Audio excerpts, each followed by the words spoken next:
C'est le dernier dispositif choisi par la mairie d'Ars-sur-Meurthe pour renforcer la sécurité routière. Une silhouette de prévention baptisée Piéto.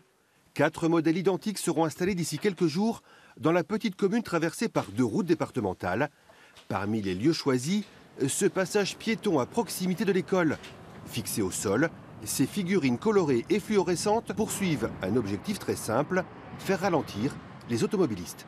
Tous les moyens sont bons, je dirais même toutes les astuces sont bonnes, parce qu'il y a la réglementation, il y a le code de la route, et puis il y a toutes les idées qu'on peut mettre en œuvre, de rendre biscornus les carrefours, de ne pas faire des choses trop faciles à rouler, de faire en sorte de gêner l'automobiliste pour pas qu'il aille trop vite, pas pour l'embêter dans son quotidien, mais vraiment pour empêcher la vitesse, puisque c'est quand même la vitesse qui est une des grandes causes, notamment des accidents qu'il y a eu depuis le début de l'année.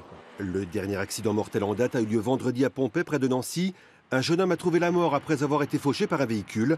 C'est le 5e piéton tué depuis le début du mois dans le département de la Meurthe-et-Moselle. Face à cette série noire, les pouvoirs publics peuvent paraître parfois bien démunis. Même si des leviers existent, ils se résument parfois à du bon sens.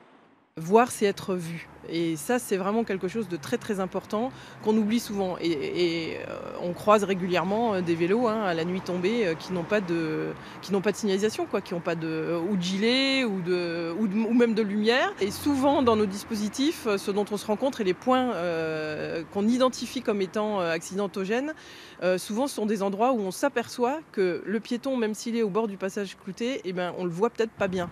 Dans le Grand Est, depuis le début de l'année, le bilan est tout aussi dramatique. On recense 30 piétons tués.